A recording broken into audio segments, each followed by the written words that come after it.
네, 안녕하세요. 프론트엔드 개발팀 조호영입니다. 오늘 제가 준비한 주제는 DAO고요. 원래 지금은 좀 아키텍처가 바뀌었는데, 원래 제가 지금 어떤 한 프로젝트를 하고 있는데요. 삐끼라고요. 근데 거기에 원래 전 아키텍처를 제가 Node.js로 개발을 하려고 그랬어요. 그래서 Node.js랑 데이터베이스랑 액세스를 해야 되는데, 이제 그 데이터 액세스하는 부분을 어떻게 구현할지가 참 좀 고민이 됐었거든요. 원래 제가 꼬꼬마 시절에는 그냥 클래스 하나 만들어 가지고 거기다가 액세스 코드랑 막 데이터 컨트롤 코드랑 비즈니스 로직이랑 다 그냥 갖다 넣었었어요. 그러니까 나중엔 진짜 죽도밥도 안 되고 감당이 안 됐었거든요. 그래서 그 다음번에 어떤 서비스를 만들 때 했던 방법이 데이터베이스 프로시저로 했어요. 그래서 데이터를 이제 셀렉트 해와서 어떤 집합 데이터를 만드는 거는 프로시저가 다 하는 거였죠. 데이터베이스에. 그래서 서버 측 스크립트, 서버 스크립트에서는 별로 데이터에 컨트롤 할 일이 별로 없었어요. 근데 그렇게 구현하면은 데이터베이스의 프로시저를 수정할 줄 아는 사람이 유지보수를 해야 되고, 근데 여러 가지로 취약점이 있었습니다. 그래서 이번에는 다오 패턴으로 이제 한번 해볼까. 물론 아키텍처 지금은 많이 바뀌었는데요. 다오 패턴으로 해볼까 이렇게 해서 준비를 하다가 다오 패턴에 대해서 물론 다 아시는 분들이 많겠지만 모르시는 분들도 있을 것 같아서 다오 패턴을 한번 주간 세미나 주제로 설명하면 좋을 것 같아가지고 준비를 해봤습니다. 네. 자, 다오 그러니까 데이터 액세스 오브젝트는 일단은 다오의 목적은 관심사의 분리인데요. 즉 보통 비즈니스 오브젝트라고 부르는 비즈니스 로직을 담당하는 객체에서 퍼시스텐트 스토리지에 액세스하는 로직, 그러니까 연구 저장소, 그러니까 데이터 저장 시스템 같은 곳에 액세스하는 로직을 분리하는 방법이나 분리된 객체를 말해요. 그래서 쉽게 말해서 감신사 분리를 해서 코드 개발이나 유지보수, 그리고 퍼시스텐트 스토리지 액세스 또는 커넥션 관리의 효율성을 높이는 패턴이거든요. 그래서 이 퍼시스텐트 스토리지는 영속성 저장 장치 또는 비휘발성 저장 시스템이라고 번역할 수 있어요. 네, 여기에서 데이터를 저장할 수 있는 시스템은 뭐 데이터베이스나 파일 같은 거, XML 형식의 파일 같은 거, 그리고 뭐 요새 많이들 쓰는 NoSQL이나 뭐 SQLite 뭐 이런 것들이죠. 네. 다오 하지 않다라고 표현을 했는데요. 다오 하지 않으면 이제 무슨 문제가 생길까? 그게 가장 진짜 첫 번째로 알아가야 할 것 같은데요. 첫 번째로 동일한 액세스 코드나 지리 코드가 중복될 수 있어요. 이는 코드 중복의 가능성이 내재됨을 얘기하는 거거든요. 어떤 액세스 코드가 다른 데서도 필요하고 여기서도 필요하면은 또 두 군데서 쓰게 되고 하는 거죠. 코드가 중복되면 이제 관심사는 당연히 혼란스러워지고, 코드 자체가 혼란스러워지면 개발과 유지 보수가 매우 어려워지게 되죠. 두 번째는 변경이 힘들고 OCP를 위반하게 된다는 건데, 어떤 비즈니스 오브젝트가 데이터베이스의 액세스까지 담당을 한다고 가정을 하겠어요, 지금부터. 근데 어느 날 데이터베이스가 아닌 파일로 데이터베이스를 액세스했던 코드들이 파일로 관리되도록 요구사항이 변경되어야 된다고 하면은 이미 작성된 비즈니스 오브젝트 코드를 오류 없이 수정해야 되잖아요. 근데 이는 거의 불가능한 일이죠. 테스트 코드가 있다고 해도 거의 불가능할 거예요. 그럼 이제 변경을 위해서는 코드를 수정하게 되니까 당연히 OCP도 위반하게 되는 거죠. 세 번째는 여러 곳에 코드들이 산재된다는 거예요. 그래서 데이터는 RDBMS, NoSQL, 파일, XML 등 다양한 종류의 스토리지에 저장되잖아요. 이는 필요한 데이터를 얻기 위해서는 액세스하는 스토리지가 달라질 수 있다는 것을 뜻하는데요. 이를 위해서 섣불리 코드를 작성하게 되면은 여러 곳에 막 액세스 코드들이 산재되게 되고, 데이터 셀렉트 코드들이 막 상쇄되게 되는 거죠. 그러면 이제 코드를 읽거나 변경하는데 진짜 힘들어지는 거죠. 예를 들어 뭐 유저 데이터를 가져오는 거가 변경돼야 된다 그러면은 어디에 있는지 모르는 거죠, 그게. 그래서 이런 문제점을 해소하기 위해서 DAO, 그러니까 비즈니스 오브젝트랑 액세스 로직을 분리하는 패턴이 나오게 됐어요. 그러면 DAO 하다면은 어떤 이점이 있을지 한번 봐야 되겠죠.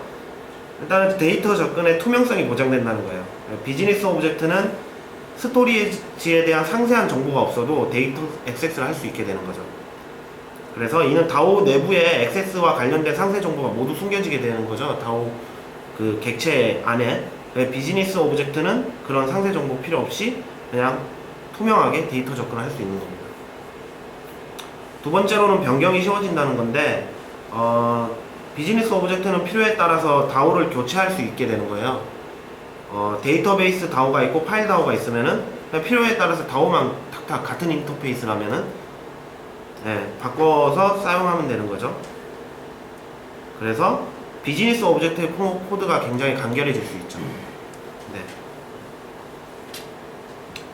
그리고 세 번째는 방금 말씀드렸듯이 비즈니스 오브젝트 코드가 간결해진다는 거고, 네 번째로는 코드가 집중화돼서 유지보수가 쉬워진다는 점이죠. 모든 데이터에 대한 접근 명령이 DAO로 위임되니까 액세스 코드들이 여러 곳에 산재되지 않고 코드가 이제 집중화되면은 코드의 중복도 제거되고 관심사가 한 곳에 집중되니까 유지보수도 쉽게 할 수 있게 되는 그런 이점이 있습니다. 네, 여기까지 이제 DAO가 무엇인지, 그리고 DAO 하다면, DAO 하지 않다면 어떤 장단점이 있는지 봐왔고요. 그러면 DAO의 구현 한번 볼게요. DAO가 이제 뭔지 정확히 알아야 되겠죠. 간단한 DAO를 한번 살펴볼게요. 그러니까 스토리지 액세스하는 로직은 여기서 DAO 객체에서 추상화하고 캡슐화하고요. DAO는 데이터 리소스의 연결, 그러니까 커넥션 관리를 하거나 저장하는데 CRUD, 어떤 시스템의 CRUD를 담당하게 되는 거예요. 비즈니스 오브젝트는 DAO를 사용해서 데이터를 처리할 수 있게 되는 구조고, 이런 간단한 DAO, 그러니까 객체 두 개 그냥 관심사 분리해서 그냥 이름만 붙여가지고 나눴잖아요. 이런 간단한 DAO는 논리적인 관심사는 분리됐는데 결국에는 서로 결합되는 형태거든요. 그래서 단순히 처리 로직 일부가 다른 클래스에 분리된 형태라고 보시면 되겠어요. 그래가지고 이런 좀 더 유연하게 할 수 없을까 해서 나온 게 인터페이스 DAO죠. 그래서 이런 문제, 그러니까 비즈니스 오브젝트가 이 DAO를 사용했었는데 파일 DAO를 이렇게 사용하려고 그러면은 뭔가 이제 신뢰성이 좀 떨어지는 거죠. 지금 여기서는 제가 UML을 같은 인터페이스로 그렸지만 만약에 이 두 인터페이스가 다르다, 뭐 리턴 타입도 반환 타입도 다르고 뭐 여러 가지 문제점이 있다 그러면은 그런 게 신뢰할 수 없는 거죠. 그리고 그거 다 테스트 해봐야 되는 거죠. DAO를 변경하더라도 변경의 비용이 굉장히 커지는 문제점이 있어요. 그래가지고 이렇게 자바에서 말하는 인터페이스가 여기 가운데 끼는 거죠. 그래서 비즈니스 오브젝트는 이 인터페이스를 알고 있고요. 인터페이스만 알게 되고, 이 인터페이스를 상속받아서 구현한 어떤 DAO 객체든 간에 주입하든 아니면 내부에서 가지고 놀든 어떻게든 하면 신뢰성을 보장하고 데이터 액세스도 투명하게 할 수 있는 거죠. 네, 이런 형식으로 발전됐어요. 근데 이제 이것도 여전히 강하게 결합하는 거거든요. 결국에는 얘가 그 외부에서 주입해주지 않는 이상 내부에서 사용한다 그러면 뭐 이걸 사용할지 결정을 해야 되잖아요, 자기가. 그래서 new 데이터베이스 DAO, new 파일 DAO 뭐 이런 식으로 하겠죠. 결국에는 인터페이스로 형식을 신뢰할 수는 있는데 결국은 강하게 결합되는 형태인 거예요. 그 다음에 이 문제를 해결하자 해서 나온 게 팩토리로 구현된 DAO였어요. 그래가지고 아까 말씀드린 문제를 해결하기 위해서 DAO 생성 자체를 팩토리 객체한테 위임하는 거죠. 그래서 한 단계 더 추상화 되는 거고요. 여기 팩토리. 그럼 얘를 이용해서 이제 얘 구체 클래스가 뭐가 있는지 신경 쓰지 않아요. 얘는 이제 뭐가 있어도 상관없어요. 얘가 어떤 걸 만들어서 전달해 주는 건 얘가 결정하는 거죠. 그래서 팩토리로 디자인해서 비즈니스 오브젝트는 더 이상 다오 인터페이스의 부채 클래스를 알지 않아도 되는 형태. 그래서 비즈니스 오브젝트는 다오 팩토리를 사용해서 다오 인터페이스로 구현된 부채 클래스를 반환받아 사용하면 되는 거죠. 비즈니스 오브젝트는 특정 다오 객체를 의존하지도 생성에 관여하지도 않는 형태가 되는 거예요. 모든 것은 팩토리가 결정하게 되는 거죠. 결국에는 이건 뭐 다 자바에서 나온 거죠. 인터페이스 없잖아요, 자바스크립트에서는. 어쨌든 뭐 이런 형태가 있다. 다오는 어차피 그쪽에 아키텍처니까 이런 어떤 식으로 나누는지 이런 거 하면은 도움이 될 것 같아요, 설계할 때. 그 외에 이제 되게 많이 발전된 것들이 있어요. 앱스트릭트 팩토리나 팩토리 메소드 패턴을 이용해서 좀 더 유연하고 신뢰성 있는 다오 구축하는 방법도 있고요. 그리고 그 다오 패턴이 굉장히 많은 클래스를 양산해요. 어떤 다오 인터페이스를 두고 구체 클래스를 막 만들고 또 그거에 대한 팩토리를 만들고 막 해서 너무 클래스가 양산되니까 그럼 너무 비효율적이다 해서 나온 게 또 다오 그 데이터 액세스 메소드 패턴이라고 있어요. DAM 패턴인데요. 뭐 이런 구현 전략도 있어요. 네, 이런 거는 추가적으로 관심 있는 분들은 찾아보시면 될 것 같아요. 네. 그래서 다오의 상식. 네. 이제 뭐 비즈니스 오브젝트가 뭐 나오고 하거든요. 어디에서는 또 뭐 도메인 오브젝트라고 부르고 어디에서는 뭐 밸류 오브젝트 뭐 이런 거 불러요. 근데 이제 용어를 좀 더 설명드려서 나중에 뭐 커뮤니케이션 할 때 유용할 수 있도록 이 챕터를 준비했어요. 그래서 일반적인 다오 구조 잠깐 보시면요. 이게 일반적인 다오의 다이어그램이에요. 그러니까 다오는 당연히 이 전체는 모델 레이어 안에 있는 거고요. 컨트롤 레이어도 아니죠. 당연히 모델 레이어 안에 있는 거고, 비즈니스 오브젝트가 다오를 이용해 가지고 데이터 액세스를 하는 거죠. 그럼 다오는 데이터를 가져오겠죠. 여기 끄집어 나오는 거죠. 필요한 데이터를. 그리고 이 데이터 액세스 오브젝트가 그 DTO라고 불러요. 데이터 트랜스퍼 오브젝트 혹은 밸류 오브젝트죠. 이 객체를 만들어요. 크레이트나 유저에서 만들어서 이걸 비즈니스 오브젝트한테 전달해 줍니다. 네, 그런 형태죠. 그래서 이제 비즈니스 오브젝트는 어떤 값이 변경돼야 돼 라고 하면은 여기에 이제 getset 있잖아요. 여기 getset을 이용해서 뭔가를 이제 갱신하거나 뭐 비즈니스 로직적인 문제를 풀어서 객체를 갱신해서 이 객체 자체를 여기한테 넘겨주는 거죠. 그럼 다오가 그 객체 다시 값 받아서 다시 업데이트 시켜주거나 딜리트 시켜주거나 하는 구조고요. 그래서 데이터 트랜스퍼 오브젝트라는 이름이 굉장히 잘 지은 것 같아요. 정성 객체. 네, 이런 프로세스를 본다면. 그래서 어느 정도 여기까지는 이해되시죠? 그래서 바로 이제 근데 좀 헷갈리는 게 여기 보면 비즈니스 오브젝트가 있고 도메인 오브젝트가 있고 뭐 데이터 트랜스퍼 오브젝트, 뭐 밸류 오브젝트 뭐 이런 것들이 있잖아요. 이런 걸 조금 더 상세하게 설명드릴게요. 먼저 비즈니스 오브젝트를 볼게요. 비즈니스 오브젝트는 줄여서 BO라고 써요, 보통. 그래서 블로그 같은 거 보시면 그냥 뭐 어떤 BO를 이용해서 뭐 유저 BO를 이용해서 어쩌고저쩌고 뭐 이런 식으로 써요. 그럼 BO라고 써 있으면은 비즈니스 오브젝트구나. 뭐 이런 아키텍처에서 BO라고 보시면 되고요. 이는 이제 도메인 오브젝트라고 불려요. 똑같은 거예요. 그냥 BO, DO 똑같거든요. 그냥 비즈니스 오브젝트, 도메인 오브젝트라고도 불린다 정도만 보시면 되고, 도메인 오브젝트는 DO라고도 그냥 써서 줄여서 쓰기도 해요. 결국은 BO랑 DO는 동일한 거고요. 이름만 다른 거죠. 서비스 로직에서 사용되는 데이터 객체 있잖아요. 어떤 서비스 로직에서 어떤 문제 해결을 위해서 사용되는 객체는 전부 다 이제 얘네들이라고 보면 돼요. 서비스 로직에서는 얘네들을 가지고 쓰는 거거든요. 그래서 BO는 DTO의 비즈니스적인 코드 구현을 포함해서 어떤 그 DTO의 그러니까 밸류 오브젝트의 비즈니스적인 로직을 얘가 구현하고 있는 거고요. 그래서 서비스 로직에서 사용할 수 있는 뭐 비즈니스 데이터, 행동, 위임 코드들, 뭐 비교 코드 같은 것들 있잖아요. 보통 우리가 자주 위임하는 것들을 여기에 다 넣는 거죠. 이런 것들을 관리하는 객체예요. 다음은 데이터 액세스 오브젝트, 다오죠. 다오라고 쓰고 보통 이제 이런 스토리지라고 불리는 여러 것들, 그러니까 그 데이터 시스템과 데이터를 주고받기 위해서 사용되는 객체인 겁니다. 다오 구조에서는 캡슐화를 위해서 시스템의 모든 데이터베이스 액세스는 다오를 통해서만 이루어져야 돼요. 이런 그 전제 조건이라고 하죠. 다오 객체의 전제 조건 중에 하나인데, 데이터베이스의 액세스는 다오를 통해서만 이루어져야 된다. 그리고 하나의 다오는 하나의 기본 도메인 오브젝트 또는 하나의 기본 엔티티를 담당한다. 그런 전제 조건이 있고, 도메인 객체 생성을 하거나 기본 키에 의한 읽기, 업데이트, 삭제, CRUE를 담당해야 된다. 뭐 이런 전제 조건들이 있어요. 이런 것들을 충족해야 된다는 거죠. 다오라면은. 네.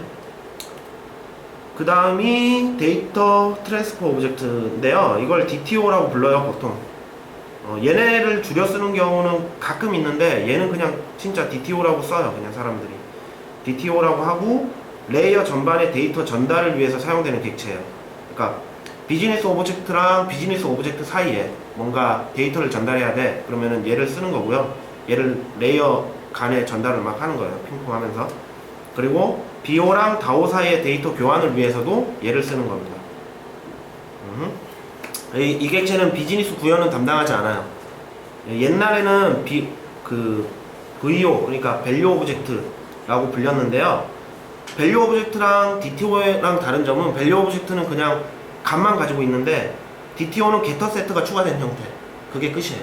DTO에 게터 세트가 있으면 뭐 DTO라고 부를 수 있어요. 밸류 오브젝트에 게터 세트가 있다. 뭐 그런 거고요. 좀 더 이제 뭐 그러니까 바뀌면 안 될 값들을 그 세터 안 만들어주면 뭐 안 열어주고 뭐 이런 것도 할 수 있겠죠. 이런 점이 VO랑은 다른 점이에요. 네. 그 다음에 이제 이건데요. Persistence Storage는 영속성 저장 장치라고 번역될 수 있고, 단어에서 비이발성 저장 시스템을 가리키는 것을 알 수 있죠. 보통은 RDBMS, 파일, XML 등이 여기에 있어요. 여기에 해당해요. 자, 여기까지 단어 정립도 했는데, 어떤 흐름으로 되는지 잘 모를 것 같아요. 그래서 아키텍처는 알았지만 흐름에 대한 이해를 좀 더 돕기 위해서 제가 시퀀스 다이어그램을 준비해 봤어요. 그래서 일단 제가 일반적인 다오의 흐름을 한번 보여드릴게요. 그래서 4개의 객체가 존재하죠. 비즈니스 오브젝트가 있고, 다오가 있고, 스토리지, 데이터베이스, 퍼시스턴스 스토리지가 있고, 전송 객체, 데이터 트랜스퍼 오브젝트가 있는 거예요. 이 4개가. 비즈니스 오브젝트에서 어떤 비즈니스 로직을 처리하기 위해서 데이터가 필요해요. 그래서 얘한테 일단은 다오 객체를 얘가 생성을 하겠죠. 가지고 있고, 어떤 비즈니스 로직을 처리하기 위해서 필요하니까 그 로직에 대한 ID 값을 던져서 다오한테 야, 이 데이터를 줘 라고 던지는 거예요. 이 다오는 어떤 스토리지에 액세스를 해서 셀렉트를 해오겠죠, 데이터를. 그럼 얘가 데이터가 있으면은 데이터를 반환해 주는 겁니다, 다오한테. 다오는 DTO 그 데이터를 반환받아서 DTO를 생성하는 거죠. 데이터 전송 객체를 생성해서 이 DTO 객체를 비즈니스 오브젝트한테 넘겨주는 거예요. 그 다음에 비즈니스 오브젝트가 이제 막 비즈니스 로직을 처리하다 보니까 DTO의 값이 갱신돼야 돼. 그러면은 SumValue 함수로 호출해서 어떤 값을 갱신한 거예요, DTO. 갱신한 다음에 야, 이거 갱신됐으니까 다오한테 스토리지의 정보를 갱신해줘라고 해서 DTO 자체를 넘기는 겁니다. 하드코딩된 어떤 데이터를 넘기는 게 아니고 DTO 자체를 넘겨요. 그럼 DTO는 이걸 받죠. 받아서 얘한테 getSumValue, 그러니까 바뀐 값을 알아야 될 거 아니에요. DTO한테 야, 바뀐 값 줘 라고 물어서 바뀐 값을 받아오는 거죠. DTO가 받게 되면 당연히 그 스토리지한테 업데이트 해라 아니면 정보가 업데이트 되는 겁니다. 이게 이제 일반적인 흐름이에요. 간단한 케이스로 한번 설명드렸고요. 코드를 잠깐 볼까요? 원래? 뻗었다.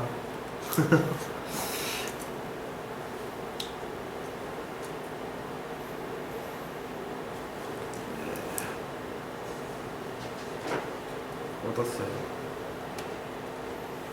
네. 코드 잠깐 볼게요. 제가 간단하게 자바스크립트 코드로 짰어요. 네. 짰는데 스튜던트 이거는 DTO 객체입니다. 스튜던트는 아이디랑 네임, 에이지 값이 있고 뭐 그거에 대한 게터 세트가 있어요. 있죠? 뭐 사실 아이디는 세트가 필요 없는데 일단은 이해를 돕기 위해서 이런 만들었죠. 이게 이게 생성자죠. 생성자의 이제 세 개의 데이터를 받아서 뭐 데이터를 하는 그냥 그 DTO 밸류 오브젝트고요. 그 다음이 DAO가 있죠. DAO는 이제 어떤 커넥션 객체를 외부에서 주입받는 게 뭐 유연성을 위해서 보통으로 구현하는 방식이라고 그러는데 뭐 내부에서 커넥션을 해도 뭐 저는 크게 문제는 없다라고 생각을 하는데 어쨌든 뭐 그런 대체적인 대중적인 한번 방식으로 이렇게 구현해서 커넥션 객체를 받았죠. 데이터베이스 명이랑 테이블, 스튜던트 테이블 이렇게 해서 두 개 있고요. 그 다음에 find by 이제 id 값을 받아서 어떤 데이터를 셀렉트 해오는 거예요. 커넥션 객체한테 쿼리를 날려서 아이디를 넘기는 거죠. 뭐 그냥 문법은 크게 신경 쓰지 마시고 제가 로직을 설명하기 위해서 대충 짠 거거든요. 그럼 이제 어떤 데이터가 들어와요. 배열로 들어온다고 객체로 들어온다고 가정을 하고, 그 다음에 이제 여기서 DTO를 생성해서 반환해 주겠죠. 스튜던트의 검색된 아이디랑 검색된 이름이랑 검색된 나이랑 이렇게 해서 DTO 객체를 생성해서 반환해주는 find by가 있고, 나머지는 insert, update, delete는 DTO 객체 자체를 받아서 거기에 필요한 값들을 셀렉트 해와 그 함수 호출해서 getter 함수 호출해서 값을 받아서 해당 로직을 실행시켜 주겠죠. 굉장히 간단해서 이해하기 쉬울 것 같아요. 그 다음에 이제 비호를 잠깐 보면 change name이랑 뭐 이건 내가 진급 뭐 이런 걸 네이버에 검색했는데 이런 단어가 떠가지고 이걸로 했어요. 함수가 두 개예요. change name을 보면 다오한테 어떤 id 값을 줘서 find by 하면은 스튜던트 DTO가 넘어오죠. DTO의 set name에서 name을 넣어요. 그 다음에 업데이트를 해서 DTO 자체를 넘기는 거죠. 네, 이렇게 하면은 DTO는 이제 DAO는 다오는 DTO 객체에서 get name 해서 가져와서 업데이트 하는 거죠. 그 다음에 이건 진급. 그러니까 어떤 비즈니스적인 걸 표현하려고 제가 억지로 넣었어요. 그래서 DTO를 받아오죠. 똑같이. 그래서 스튜던트의 get age 플러스 1 해서 next age를 검사하는 거예요. 근데 next age가 18살보다 아래면은 그 set age를 한 살 올려서 업데이트 해라 알려주는 거고, 만약에 높으면 이제 나이가 너무 많잖아요. 많으니까 삭제해라 이렇게 해서 다오한테 넘겨주는 학생 내보내라 이런 거죠. 억지로 한번 이렇게 이해를 돕기 위해서 로직을 짜봤습니다. 자, 그래서 오늘 소개해드린 다오는 매우 간단한 로직을 구현하고 있고요. 여기에 트랜잭션 처리나 막 다중 스토리지 처리가 들어가면은 막 다오가 또 다른 문제에 직면하게 돼요. 어떤 이는 이제 이를 위해서 다오는 진짜 데이터 처리에 대한 상세 로직은 구현하지 않아야 된다. 그러니까 쿼리조차 딴 데다 추상화시키고 다오는 진짜 액세스만 담당해야 된다라고 얘기하는 사람들도 있고요. 뭐 여러 가지 방법은 있어요. 근데 어쨌든 어떤 문제가 있는데 그 문제를 해결하는 올바른 방향으로 나아가는 거면 뭐 괜찮은 거겠죠. 자바스크립트에서는 특히 프론트 단에서는 데이터 액세스하고 뭐 하고 하는 로직이 별로 그렇게 복잡하지 않아요. 그래서 우리는 그냥 비즈니스 오브젝트에다가 그냥 다 넣잖아요. AJAX 코라는 코드도 넣고, 다만 이제 그 밸류 오브젝트만 좀 분리해서 이렇게 하고, 밸류 오브젝트가 한 10개, n 대 1의 관계로 비즈니스 오브젝트랑 밸류 오브젝트랑 관계를 맺잖아요. 그리고 이제 우리는 비즈니스 오브젝트를 그 컬렉션이라고 부르고 지금 커뮤니케이션 하고 있는데요. 근데 자바스크립트라도 노드.js나 뭐 이런 걸 쓰게 되면 데이터 액세스하는 부분이 굉장히 까다로워져요. 그래서 다오 패턴으로 구현은 필수로 해야 된다고 생각을 하고 있어요. 물론 프론트 단도 REST API나 어떤 하나의 비즈니스 오브젝트가 사용해야 할 API 객수가 많아지면 당연히 또 분리해주는 게 좋겠죠. 네, 제가 준비하는 것은 여기까지입니다. 네, 감사합니다. 질문 있어요?